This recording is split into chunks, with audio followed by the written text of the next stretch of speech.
Hey Raiders, we're going to take a look at the three basic trig ratios of sine, cosine, and tangent that we recently introduced in class.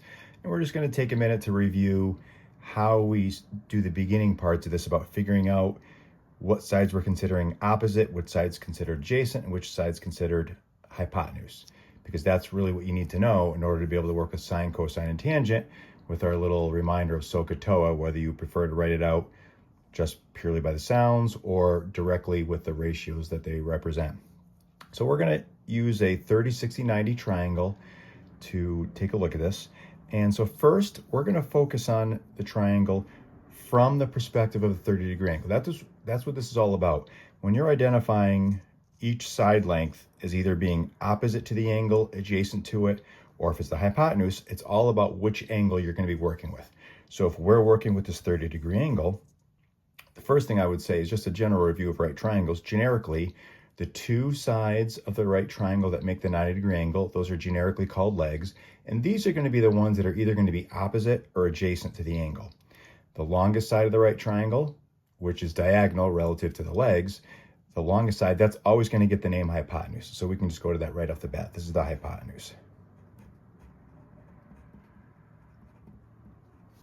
And now with the two legs, it's really a matter of whether or not you call it opposite to the angle or adjacent.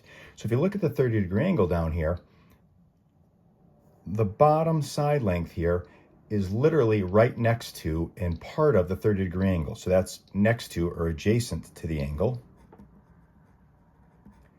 And then the furthest away side in the triangle relative to the 30-degree angle is this vertical leg here. So this would be the opposite side. So if we want to take a look at sine of 30 degrees. So going back to our SOHCAHTOA saying, sine is just a shortcut way to say, okay, take the length of the opposite side to the angle that you're analyzing and divide it by the length of the hypotenuse.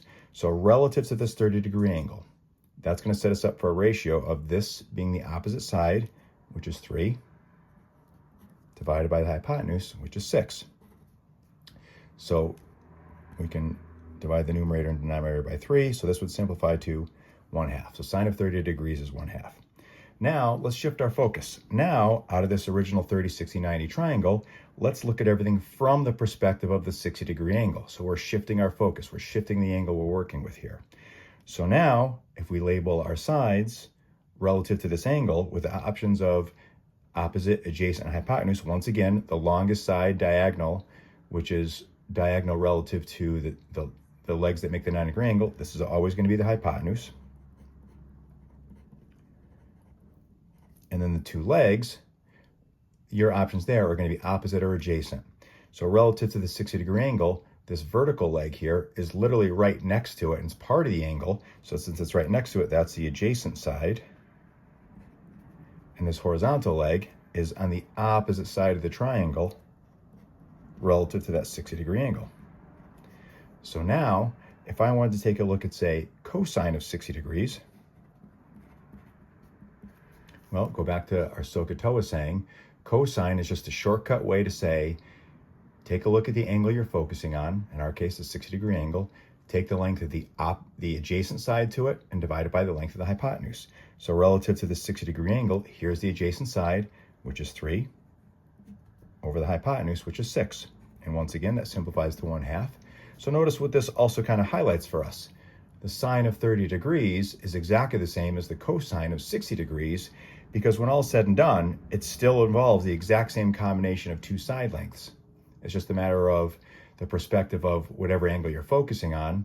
In one case, with the 30-degree angle, it's the combination of opposite side and hypotenuse. Well, with cosine shifting our focus, now it's adjacent over hypotenuse. Either way, it's still the side length of 3 and the side length of 6.